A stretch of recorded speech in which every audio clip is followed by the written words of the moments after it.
The Labour Party has rebooted once again by ditching their 5 missions and have announced their 6 milestones in a speech at Pinewood Studios last night.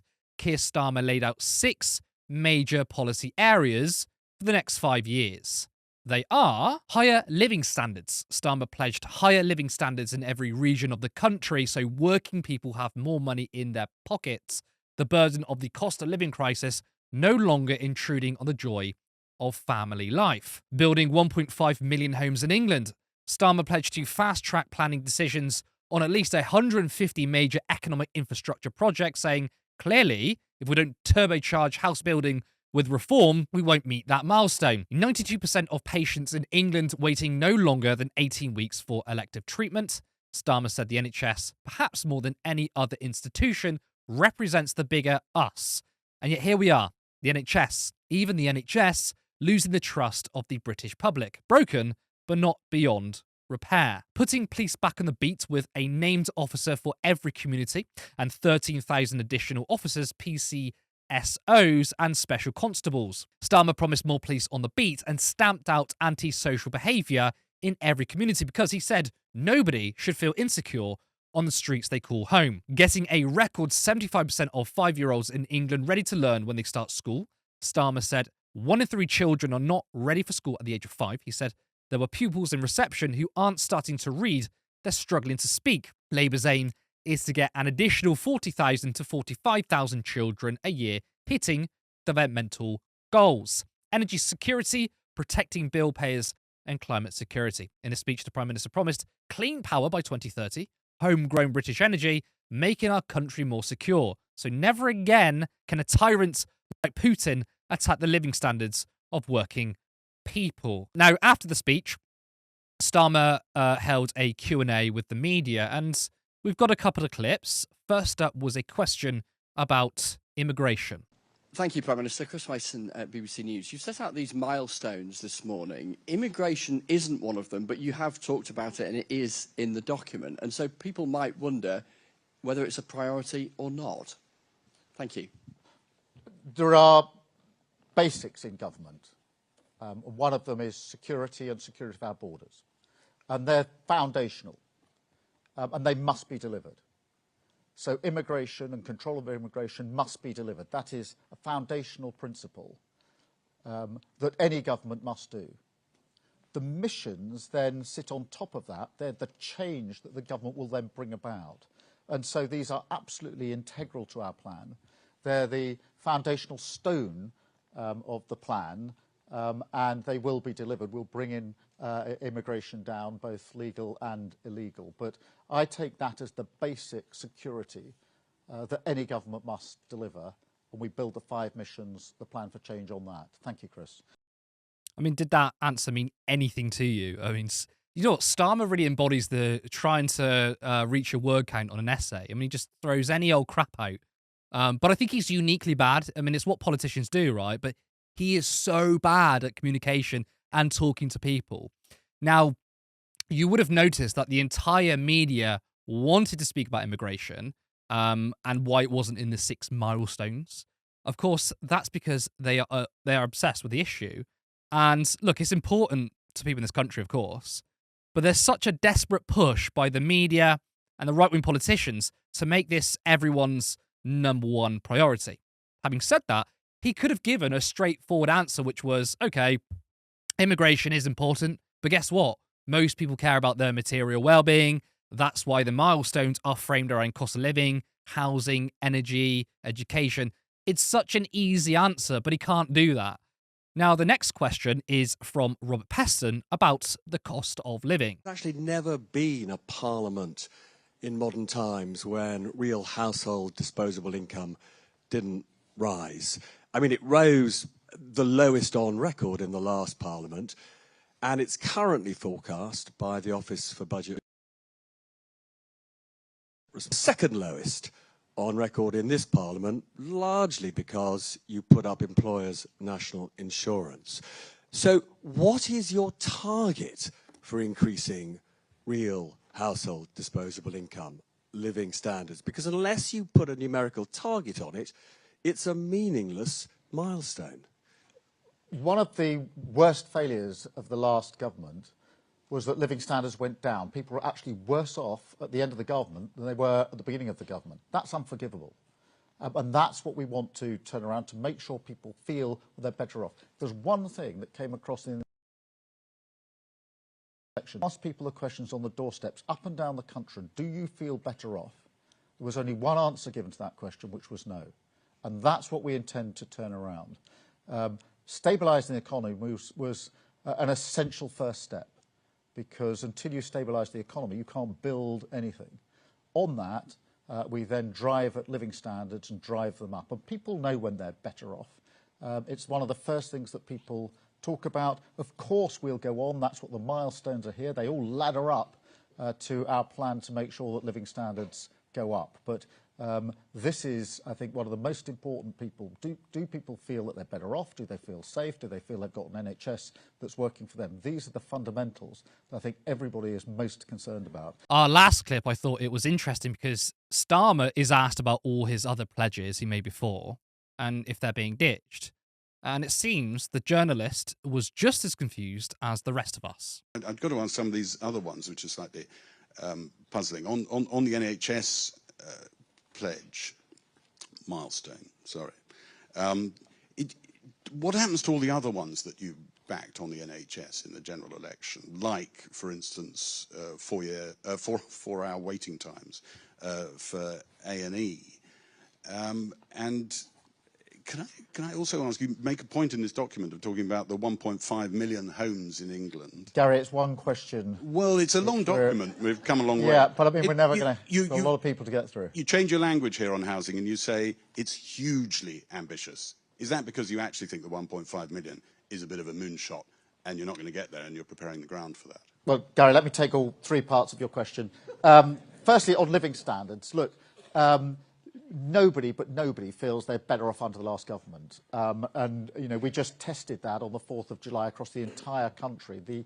One of the main conversations on every doorstep was people saying they didn't feel better off. In fact, they felt worse off. That's what we are intending to change, and that's why we've made it one of the priorities under the plan.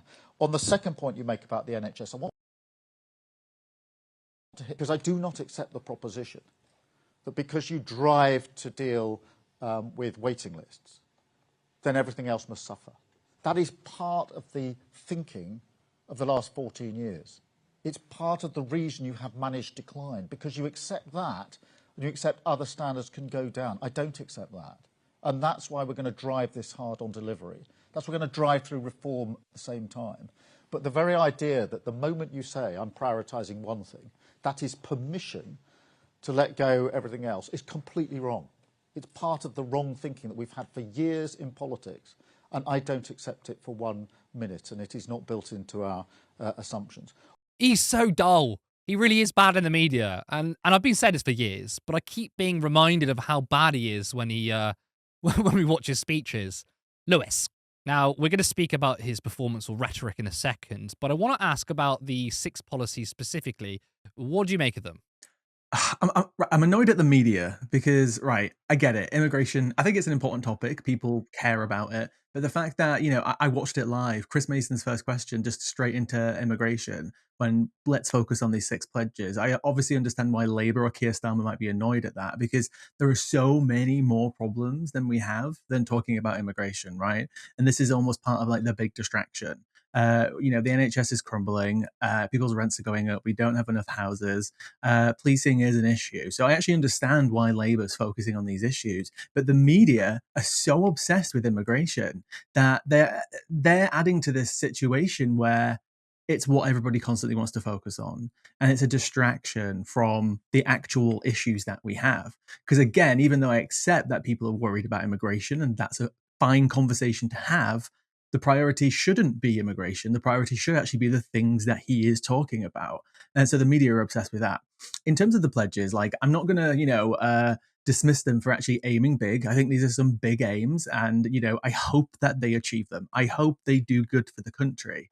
But I think they're still shooting themselves in the foot. But who knows? Maybe in 4.5 years' time, you know, we could be proven wrong. They could have built 1.5 million houses and people could have, you know, the NHS waiting times could be down.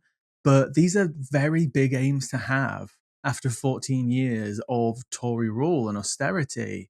And there's almost a part of me that wants them to achieve this, but at the same time, they're setting themselves up to fail, and therefore, setting themselves up for somebody like Reform or the Conservatives to come into power because they're setting the goal so high.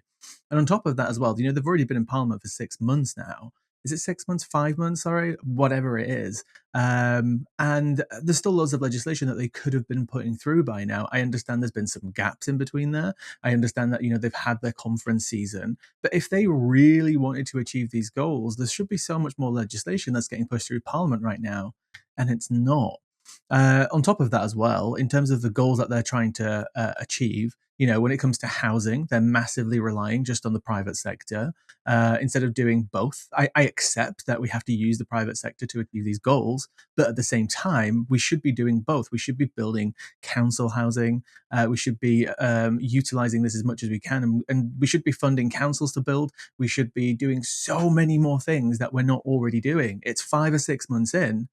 Where's the legislation? Where's the action? I'm not expecting houses to be built already, okay? But they don't seem to have taken that many steps to, undo the bureaucratic state like they're promising. I understand they need to, get off their feet. They're still finding their way around. That is fine. But I'm still not seeing any action. They've got 4.5 years. Where's the legislation?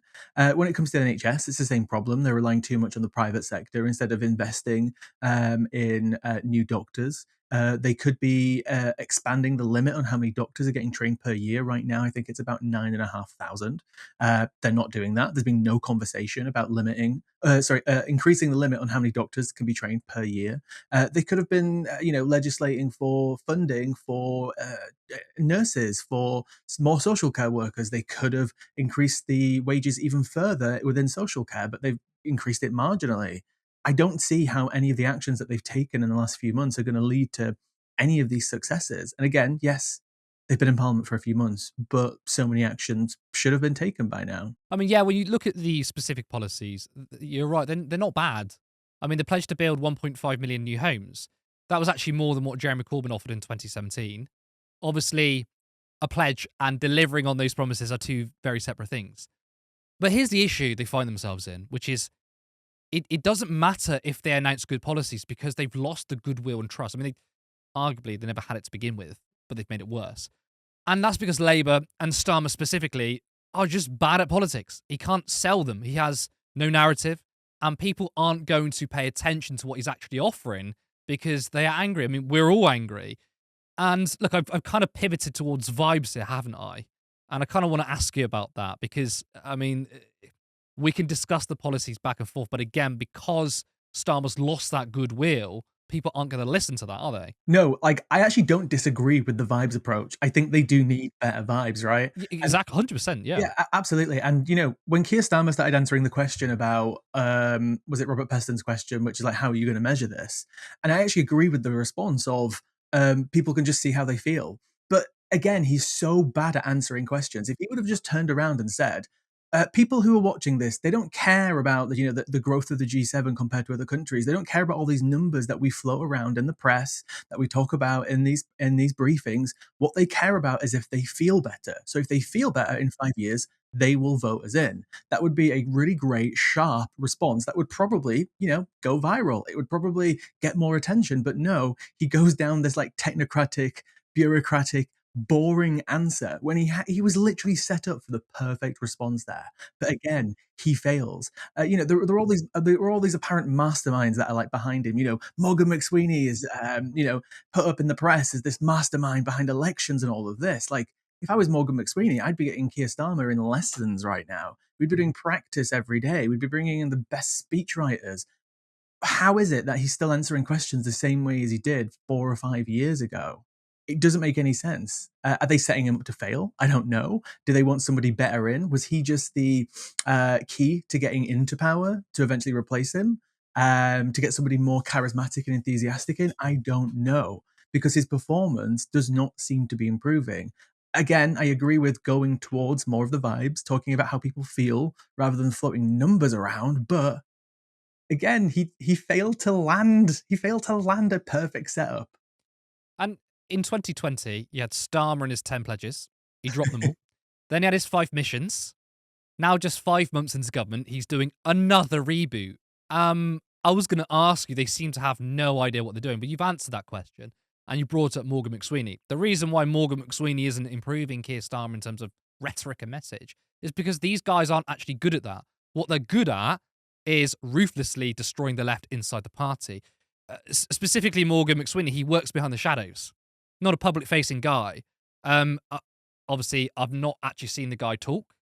I've seen pics of him. He kind of looks like a dweeb. He probably is a dweeb. So I doubt he knows many people are really bolsterous. Say it again. A powerful dweeb. A powerful dweeb. It doesn't matter if Keir Starmer fails because Morgan's already put the foundations of setting up the Labour Party going in further to the right, which is key here. It's so easy to be populist, even if you're not naturally a populist, because obviously Keir Starmer is incredibly technocratic, but it's very easy to say, look, people don't care about these figures, right? People hear the term growth all of the time.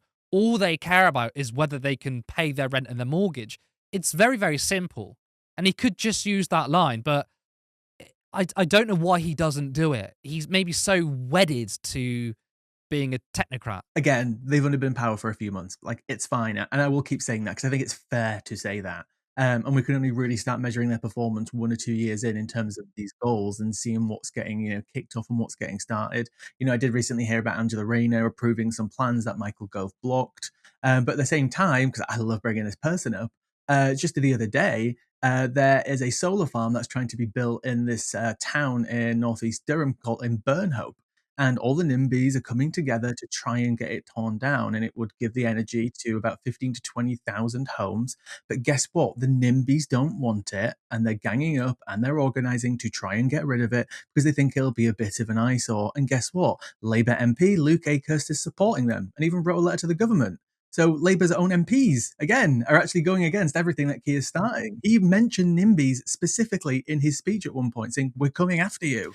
Very surprising from Luke Akehurst being a NIMBY. He loves building, but particularly likes building weapons to blow cities up. Settlements as well. Luke Nukem and settlements. That's surprising, actually. But do you know what? It's another thing where we can hate Luke Akehurst on. And that's one of my favourite pastimes. Support independent media. Support social justice that's there on social media. Thank you. Turn left.